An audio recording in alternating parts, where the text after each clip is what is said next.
Assalamualaikum warahmatullahi wabarakatuh. Sobat Misteri Sunyi Mencekam. Cerita misteri kali ini ada tukang ojek yang mengantarkan penumpang wanita cantik, dan tukang ojek tersebut digoda oleh wanita cantik tersebut yang ternyata hantu dan mengajaknya bercinta. Kira-kira seperti apa kisah selengkapnya? Langsung saja kita simak sebuah cerita nyata misteri yang berjudul Wik-Wik dengan hantu cantik yang baru sebulan meninggal. Kisah yang menakutkan ini dialami oleh seorang sahabat, sebut saja ia Yanto. Yanto tinggal di salah satu sudut Jakarta yang masih dihuni oleh banyak masyarakat berpenghasilan ala kadarnya. Sejatinya, walau terlihat kumuh dan sumpek, namun hidup dan kehidupan di perkampungan itu terasa damai. Satu sama lain saling kenal, saling sapa, bahkan saling menawarkan apapun yang baru saja dimasak pada tetangganya yang hari itu dirasa tidak seberuntung mereka. Perasaan senasib sepenanggungan membuat semua yang mukim di perkampungan itu menjadi seolah saudara.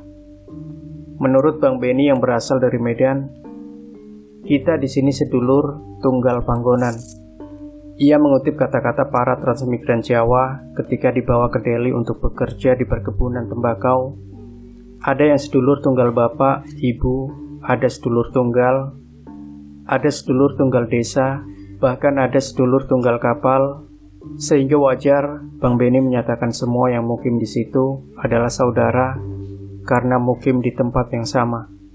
Seperti biasa, di sudut jalan terdapat sebuah gardu yang biasa digunakan oleh warga pada duduk-duduk pada malam hari untuk melepas lelah dan ketegangan setelah seharian bekerja. Ada yang bermain catur, gaple, bahkan ada yang pula menenggak minuman keras murahan sambil main gitar. Biar saja mereka minum, asalkan tidak rusuh, kata Bang Beni. Yang rusuh paling Mas Yanto, dia itu pemabuk bukan peminum. Kena sedikit saja langsung menceracau, tambah Bang Beni. Tak lama kemudian, Bang Beni mendatangi Mas Yanto yang baru saja datang dari mengantar penumpang. Lelaki bertubuh tinggi kurus dengan rambut gondrong itu baru saja duduk di pos ronda sambil mengeluarkan uang pecahan 10.000 dan bergumam, Join buat beli intisari. Tak lama kemudian beberapa lelaki yang sedang bernyanyi dengan diiringi gitar mendekat dan mengeluarkan sejumlah uang dari dompetnya masing-masing. Oke, jangan lupa beli campuran dan sodokannya, teriak Mas Yanto kepada seseorang yang biasa mereka suruh membeli minuman dan leher serta kepala ayam goreng. Tak sampai 15 menit orang itu telah kembali dan menggelar semua yang telah dibelinya di pos ronda. Ada yang bertugas mencampur minuman di suatu wadah, ada yang membagikannya kepada siapapun yang mau, dan ada pula yang hanya ikut bernyanyi, padahal ia turut mengeluarkan uang sebagai pembeli minuman.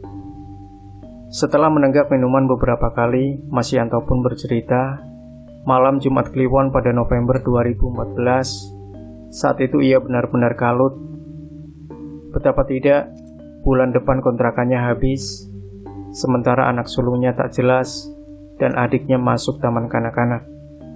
Walau tidak harus membayar uang sekolah, namun keperluan sang anak untuk pakaian, buku, tas dan sepatu, terutama untuk yang TK, tak dapat ditawar-tawar lagi. Si kecil yang cantik, cerdas, cerewet itu adalah anak yang amat dinanti-nantikan oleh Mas Yanto. Setelah merasa buah cintanya lengkap, si sulung lelaki dan si kecil perempuan, maka Mas Yanto berjanji dalam hati akan bekerja sekuat tenaga untuk membahagiakan keduanya. Sementara di rumah sang istri hanya bisa berdesah, sedang si kecil dengan manja meminta ayahnya untuk dibelikan tas, sepatu, serta berbagai keperluan yang berwarna pink.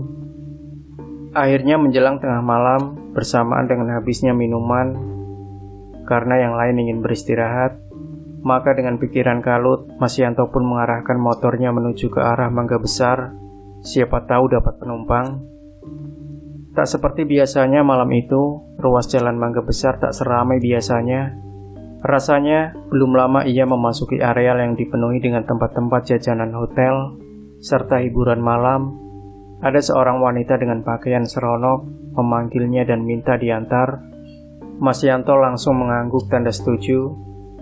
Di tengah perjalanan, si wanita hanya diam. Ia langsung menyerahkan uang pecahan Rp50.000 sambil mengatakan terima kasih dan meminta Mas Yanto agar tiap malam menjemputnya di tempat yang sama. Bak kerbau dicocok hidungnya, Mas Yanto hanya mengangguk. Esoknya, ia kembali ke tempat yang telah disepakati untuk menjemput si wanita yang merupakan pelanggan barunya.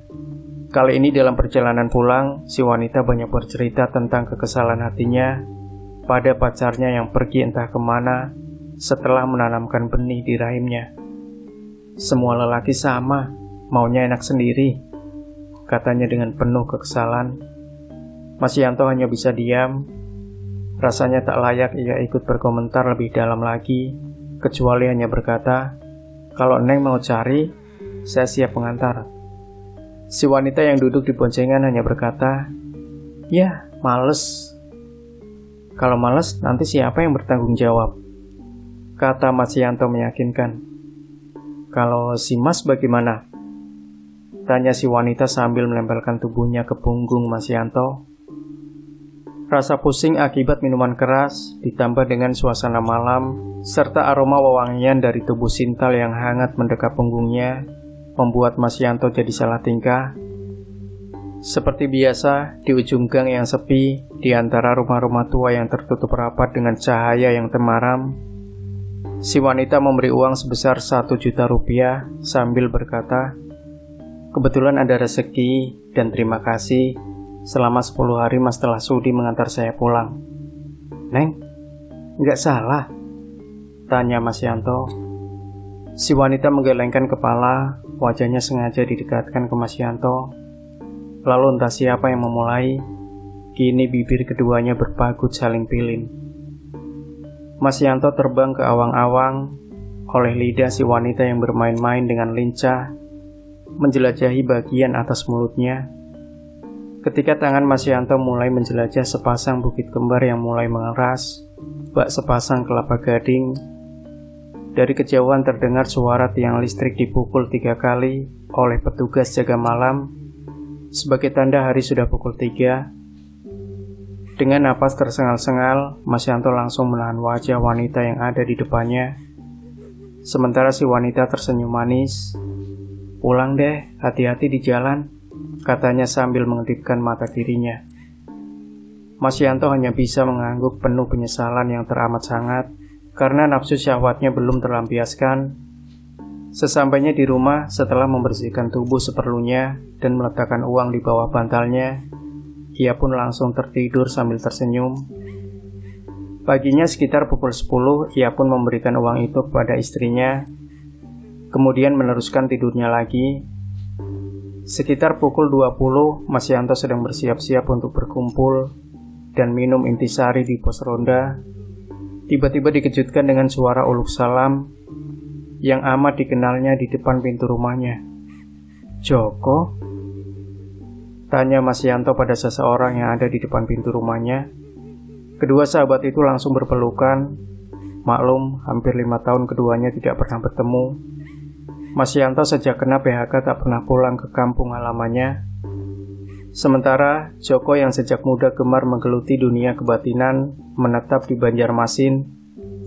Saat 2 gelas kopi dan kue cucur yang menjadi kegemaran sahabatnya dihidangkan, mendadak Joko bertanya, "Rasanya kok bau mayat ya?" "Maksudmu?" tanya Mas Yanto. Joko tak menjawab, ia langsung terdiam. Matanya terpejam dan keningnya berkerut. Suasana jadi mencekam. Istri Mas Yanto menatap suami dan tamunya secara bergantian. Tak lama kemudian terdengar suara Joko lirih. "Baik, tapi jangan ganggu sahabat saya. Alam kita beda. Apalagi dia punya istri dan 2 orang anak yang masih kecil-kecil." Sesaat kemudian Joko tampak membuka mata sambil tersenyum kecut. Ia menanyakan sejak kapan berkenalan dengan wanita malam yang baru sebulan meninggal, karena sengaja menenggak segenggam obat tidur.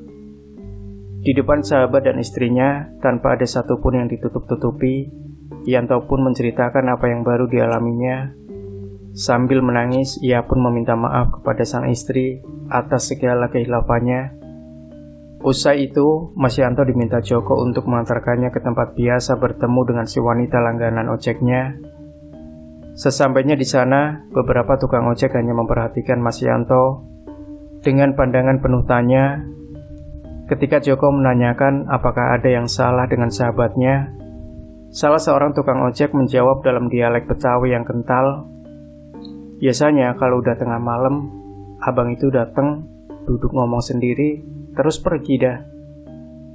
Joko menatap Yanto dengan pandangan penuh arti.